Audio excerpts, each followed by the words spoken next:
Good afternoon, everybody. Welcome to another initiative of the Lisbon Club. We are very lucky to have with us Professor Daniel Nexon. He is professor at Georgetown University. He has published a lot. I would like to emphasize his first book, The Struggle for Power in Early Modern Europe. It's a really interesting book about the dynamics of Protestant communities and the Westphalia moment. But now and today we will be talking about the issues regarding United States strategy. Daniel has also published many articles. I would perhaps highlight two of them, which he co-authored in Foreign Affairs. The last one is The Illiberal Tide, and I think it's very much into the matter that we will be discussing, and a previous one last year about how hegemony ends, the unraveling of American power, which is, of course, linked to his last book. So without further ado, Daniel, the floor is yours. All right. Hello, everybody. Thanks so much for having me. I have to do the whole screen share thing in a second. So hopefully now what you all see is a big slide. So the question for everybody see it okay? Look good? Yes. Okay. So the topic for today, I've been told, is the question, is there a US strategy towards the European Union and China? Unfortunately, the answer is heck if I know. But I'm supposed to talk for about 12 more minutes. I can't just end the talk there. So I'm going to focus on the deeper context for current dilemmas in EU-US-China relations. I think it's useful to go back to the 1990s and early 2000s. Remember them? The so-called unipolar moment when the US bestrode the world like a colossus, or at least its leaders thought that it did. As we all know, so that unipolar moment apparently I think that the unipolar moment just right now. Just so you should have seen a slide right now, which apparently is not in the proper place. But the slide you should be seeing right now isn't the U.S. as a set of letters standing astride the globe, but it's essentially a picture of the fall of the Berlin Wall, followed by a picture of Yeltsin and the Soviet coup and the dissolution of the Soviet Union, followed by a graph of military spending from 1980 to 2000. And we all know this story, so it's probably fine that I don't have the slide in front of me. At the end of the Cold War, the collapse of the Soviet Union, suddenly the United States is the sole global military superpower. It's largely a function of the fact that the Soviet Union disappears. The United States, US military spending in real terms doesn't start to increase until the 2000s, but it's just alone at the top, right? And so we're supposed to be welcome. This is all welcome to Pax Americana in the era of American global hegemony. And the answer is sort of. If we want to unpack the unipolar moment a little bit, then what we need to do is think about how it is that international orders are created and sustained. States build international orders primarily via the provision of international goods. What do we mean by international goods? I mean things like economic aid, development assistance. In the old, prior to the present century, it was things like payouts to leaders, but now it's often the form of development assistance or loans aimed at various kinds of economic aid. It does in the form of security. I mean security provision. So security provision is a good, whether it's the transfer of arms or whether it's a security guarantee that states can provide to other states.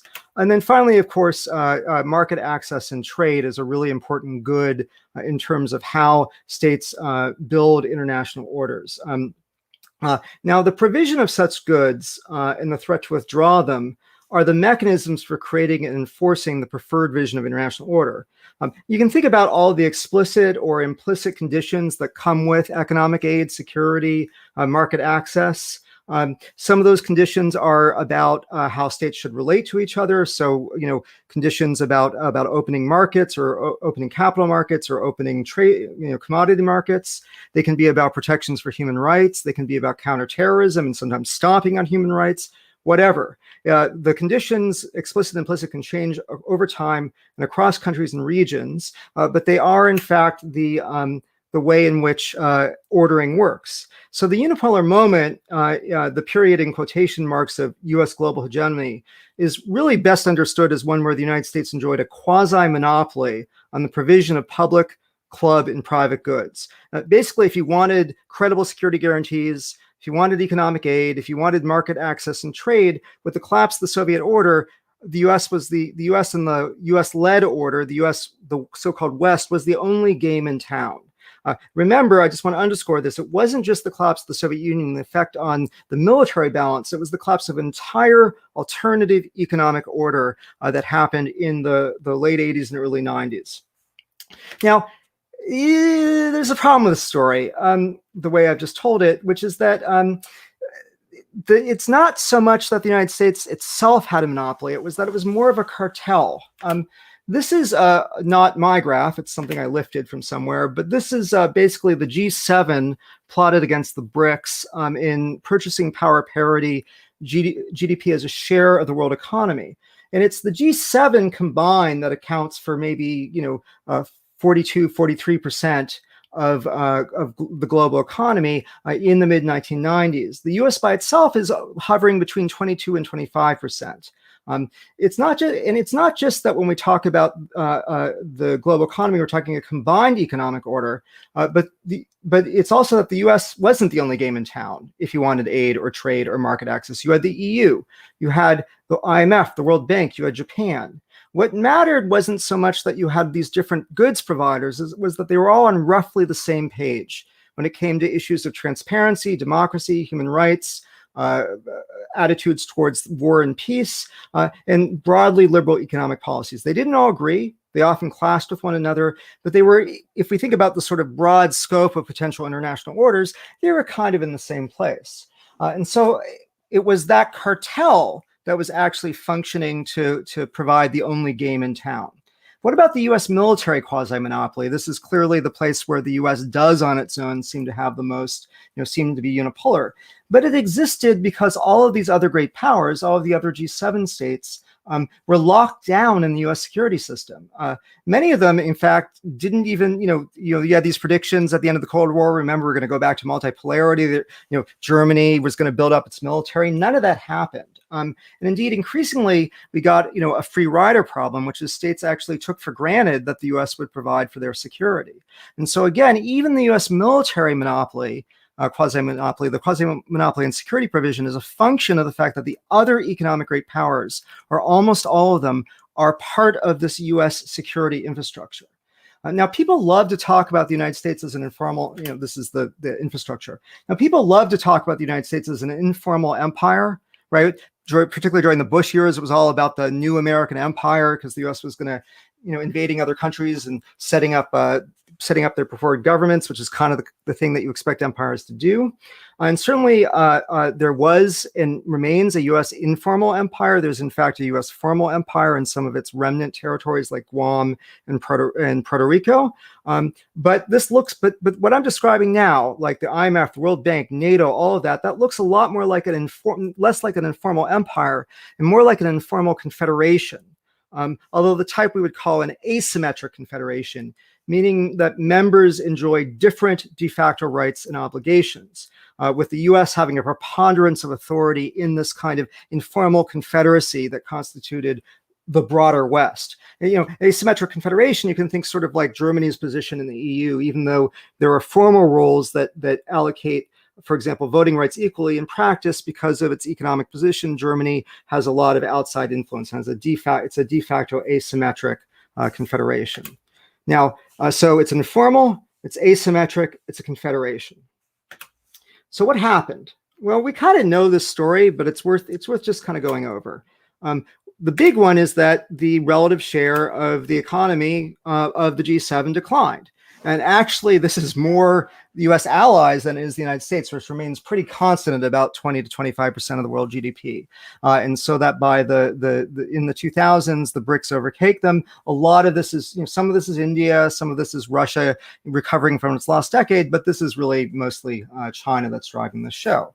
And you can see that in some of the figures, right? So now China has overtaken the United States in terms of purchasing power parity, in terms of the economy. It's more of a complicated picture in the nominal side, right? And that depends on whether the U.S. maintains dollar hegemony or not. But nonetheless, the key thing here is that even if China never overtakes the United States, China is arrived, right? It's now a player, and it now can provide goods that are credible. It can provide economic goods, infrastructure construction. Its market access really matters, and so it is now part of the overall ecology of international goods provision. So the cartel is broken. States have exit options. They can go to China. They can go to states like Saudi Arabia and Qatar, who actually compete in the Middle East to supply goods for their preferred order. Russia may be in perpetual decline, but as I said, compared to the 1990s, it's back, and it's got some power resources to burn, including military security guarantees in places like Syria. So we now have a much more of something that resembles less a cartel and more like a market. And because states have exit options, because they can go to other providers, that weakens the ability of the United States and the EU to impose conditions, because they can always say, well, I don't like your conditions, I'm going to go to China. And it also means that there are other kinds of ordering arrangements competing in the same space as the US and the EU, which is going to weaken their ability to engage in global international ordering. And we can sort of see a lot of this in practice. We have the BRI, obviously building out an entire, trying to build out a new kind of infrastructure of aid and relationships that penetrates into Europe itself. The picture below is of the increase in network ties through forums and new multilateral institutions and bilateral arrangements between China and the rest of the world in the last 10 or 15 years, and it's just enormous. There's a similar graph we have in the book that for Russia, which shows that it's also actually quite surprisingly large. And you can sort of in this sort of increased network ties, this increased ordering presence, this increased goods provision, even has implications in institutions of the old order. So this is the green is the letter that was signed by members of the UN Human Rights Council condemning China's activities in Xinjiang. The red are the members who signed a letter not only defending China, but saying China was awesome on human rights. And some of these states are autocratic, but a lot of these states are in the sort of increasing belt of the BRI, but also the belt of Chinese investment in Chinese ordering activity and goods provision, or at least want to be. So you have all this alternative order building, great power brokerage, these dynamics, they're creating leverage to challenge existing norms. We've got a lot of contested order, right? That's kind of what's going on now, right? And this is, of course, even extended into, if you think about the Greek veto of the EU joint statement on human rights a few years back, because Greece didn't want to antagonize China because of Chinese investment in Greece. So we all know that. I hope we know the story, or at least the story is pretty straightforward. Now you have competition for goods provision, exit options, and states are trying to get the best deal, and that doesn't always mean the Western order, right? But we're not. But I want to add something to the mix just to get you to think about, which is that we're not talking about relations and order contestation that's really primarily among sovereign national states or nation states. We're talking about different composite political communities, both informal and informal. What do I mean by that? What I mean is that humans have devised three main ways to organize large-scale polities in our history: confederations, federations, and empires. Sure, the United States, Russia, and China are sovereign states, are formally equal, and we sort of think about their domestic politics as independent of the kind of state they are. Maybe they're authoritarian or democratic, but that's the only thing we kind of think about usually. But they're not national states. They're not nation states. Russia and China combine imperial and federative elements. What China is doing in the West and in Tibet is literal internal settler colonialism. the provincial struggle and its relationship to the central authority in China looks much more like that we associate with traditional empires than we do with a nation state, where you have homogenous integration, a strong central government and departments that don't have any kind of autonomy, or local governors who can really kind of do their own thing as long as they please the center. Russia's the same way. It's technically, right, it's a federation, but if you look at Russia's internal relations, it has both imperial and federative qualities. The United States, of course, and it's not like the national states we expect, which tend to have high levels of central authority autonomy, homogenous rules for its members, and authority coming from the center, right? This is not how Russia and China look, and it's also not how the United States looks. The United States is a hybrid of a confederal and federal system, became much more federal. That is, the central government became much more powerful after the Civil War. Before then, it was a really fairly loose confederation compared to what we normally think of. And indeed, in that sense, the EU isn't all that weird. It's not all that distinctive. Like the US, it's a union of states, but it's much more decentralized. The functional power of the center is much more limited. So it's much more confederal. It's much more down in this property space. But it gets weirder. What is NATO, right? NATO is a security confederation. States appoint representatives to a common group who make standing decisions based on the commands of their home countries. The EU is a confederation which overlaps but not completely with NATO. So it has sort of different overlapping spaces in different functional areas. If NATO is the security confederation of the West, the EU, at least on your side of the Atlantic, right, is the political economic confederation of the West. As I said, as I sort of implied when I talked about the cartel structure of the so-called unipolar era, much of their informal and informal governance of these sort of confederative and federative arrangements is highly interdependent. And this is why the US and the EU really kind of have to stick together. They still enjoy a plurality of power when their activities are coordinated, but they still contain most of the economic great powers. The US and the EU combined have a much larger consumer market than China does, and that's much more potentially combined regulatory and market power. But that only works when they act in coordination. But because they're confederative, because they're this sort of assemblage of confederative and federative arrangements, they're much easier to exit from, right, than imperial counterparts like China and Russia. Brexit is a possibility. Hong Kong can't secede from China without fighting a war, right? But it's not just at the level of formal secession, right? It's much easier for a country like Greece to defy a European consensus, for example, and side with China on human rights. So when we're talking about things like China's sharp power or Russia's sharp power, their ability to wedge apart or divide the quote-unquote West, that's possible because the political communities that we're talking about are built out of highly autonomous parts. But it's also why Russia and China are chronically insecure. It's not just because they're authoritarian, but because they're internally organized as empires and they face threats of de facto or explicit secession. Indeed, I think we focus too much on the authoritarian democratic side, not too much in the sense that's not important, but we miss the importance of these different logics of organizations. Or we assume that confederations are necessarily democratic, necessarily liberal democracies. But what is China's alternative order building now? Via the Shanghai Cooperation Organization, via the AAIB, via all of these forums I pointed out. They are the beginnings of formal and informal confederative arrangements that reject political liberalism, and in some cases break in pro-authoritarian norms. So if we want to think about these dilemmas, it's not just about declining US power. It's not just about frictions in transatlantic relations, about relationships between, and it's not just even relationships between large composite polities. It's about the way that those polities are embedded in ordering governance arrangements that themselves replicate various elements of confederal and federal arrangements, and those create various kinds of asymmetric vulnerabilities and opportunities and capacities. And that's where I'll end.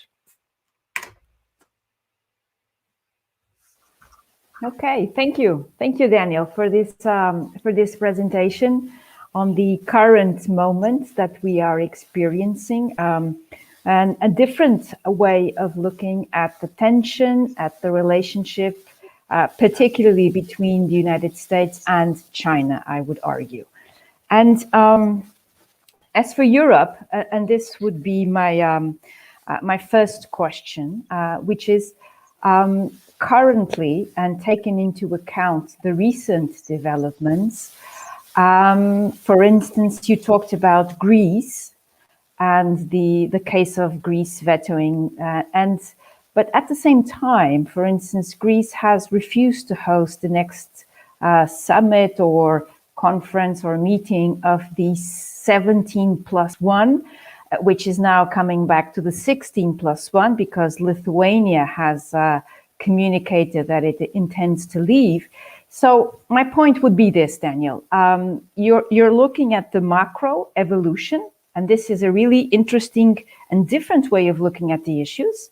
I would very much agree with you. The issues of succession, the issues of political fragmentation, they are crucial for Russia and China. But at the same time, hasn't, particularly regarding Europe, the momentum of China being an alternative, hasn't that passed? This would be my first question to you. The second question is about the United States itself. In your article, your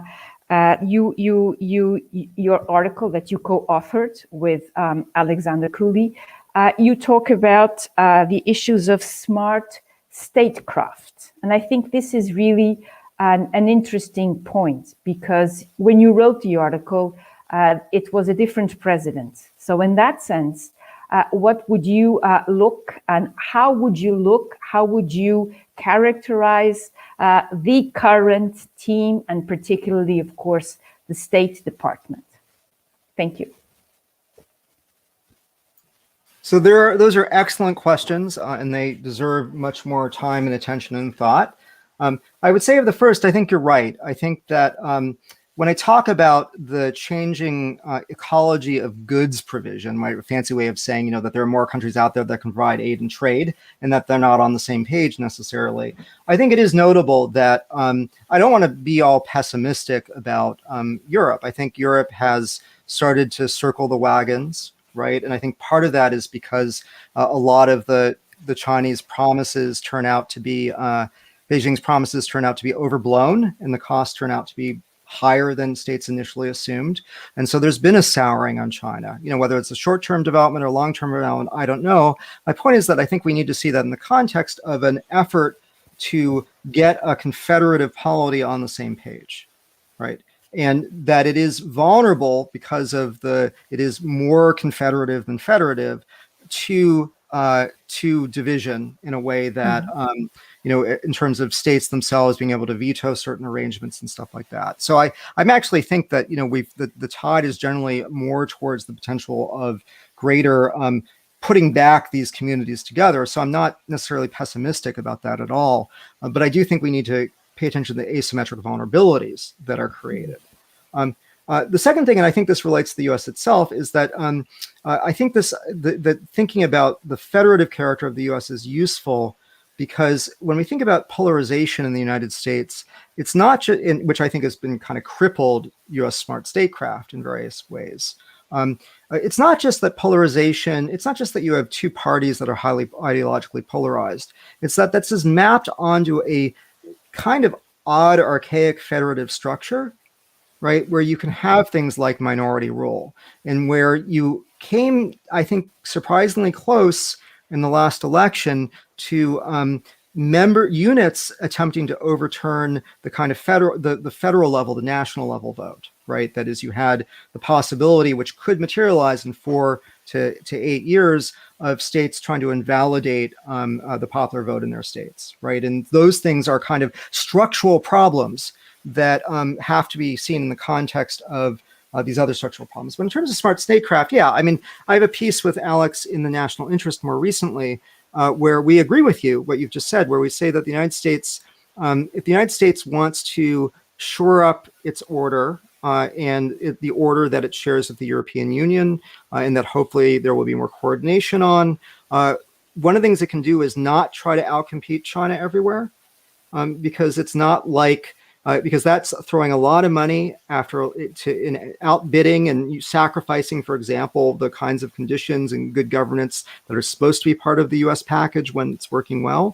And it should allow China to like acquire clients and piss some of them off, and have to deal with kind of that kind of stuff, because what happened in East Central Europe is likely to repeat. In the US, like the EU, can kind of hang back and wait for states to say, you know what, this level of corruption, this level of shoddy goods, it's not really what we want. You know, maybe we should take what the US or the EU has to offer instead. Thank you. I think these are, you know, two very good points. Because when we look at China nowadays, it seems that up to this point, China has been able to have like the best of the two worlds, in the sense of free riding in a lot of things, and with a very intelligent approach. I'm not even going into that, but at the same time, being able to maneuver without being either the arbiter or actually having to manage international conflicts, disputes, and so forth. So in that sense, I think that is really a very good point. So it's quite different from the previous era. And my last question, and then I will pass on to the questions that are posed in the comments section, would be, there is, of course, an alignment, and you talk about that, between Russia and China. I always remember that wonderful book by Bobo Lowe, The Axis of Convenience, which I think really highlights the main points that make these two entities work together. From your point of view, and particularly this issue about the empire, what would be the friction points that we could, in a way, explore in order to diminish at least the alignment between China and Russia? I know it's a big question, but I'm going to pose it anyway. Yeah, I think actually this is a question that you're more qualified to answer than I am. You know, probably many of these questions. I actually am skeptical of this idea of trying to drive a wedge between Russia and China as an important foreign policy priority. One of the arguments that we make in Exit from Hegemony, which is the book, but also shows up, I think, in some of the articles, and Alex is really big on this argument, is that the Russia-China alliance of convenience, their effective entente, has worked much better than you might expect. And part of the reason it's worked much better is because both sides are acutely aware of the potential frictions. You know, they're not stupid about it, right? And so there are really attempts, in fact, the existence of those frictions in part has spurred attempts to manage them that have been fairly successful. And we've seen a lot of potential for blow up in Central Asia and elsewhere that's sort of been handled, right? Secondly, of course, Russia is, I think we should not underestimate the degree that Russia is becoming increasingly dependent on China, particularly because the degree that it finds Western aid and assistance in investment as threatening to the regime. And so that dependency is likely to increase over time. Now, the argument that some people have made for a very long time, which I think is an interesting argument, is that if you want to, which maybe contradicts what I just said, is that maybe if you want to make that relationship fraught, you kind of leave it alone, right? This is the Sino-Soviet model, right? In a sense, you don't create incentives to, you don't constitute yourself as the Zemelian other driving cohesion, right? Or, but I don't know. I mean, I think that for now, I just don't think it's, you know, that this was obviously a lot of people in the Trump administration came in thinking this is what they were going to do. I think what they soon discovered is that the kind of bargain, at least that the United States could offer Russia, that would actually do something to change the dynamics is a kind of bargain that the U.S. is just not willing, I think, for good reasons to make. So, you know, I think for now it's best to assume that that entente is going to persist, and to think about what it means geopolitically for the EU, the US, Japan, Korea, Australia, and others. No, it is true. From an European point of view, making those walking those bridges towards Russia would actually have very different meanings within Europe. I mean, in the sense that And this for Europeans is one of the big questions. I mean, you have half of Europe who doesn't look at Russia as a menace or as a threat. And then you have this other half of Europe, for historical obvious reasons, that only thinks of Russia in terms of security. So it's not easy to make that fragmentation between Russia and China from a European point of view when I'm looking at the US transatlantic relationship. Daniel, I have some questions here. There is one by Pedro Constantino that is wondering why do you think that the United States, and this is a good provocation, is not an imperialist federation? This would be the first one, if you could answer, please.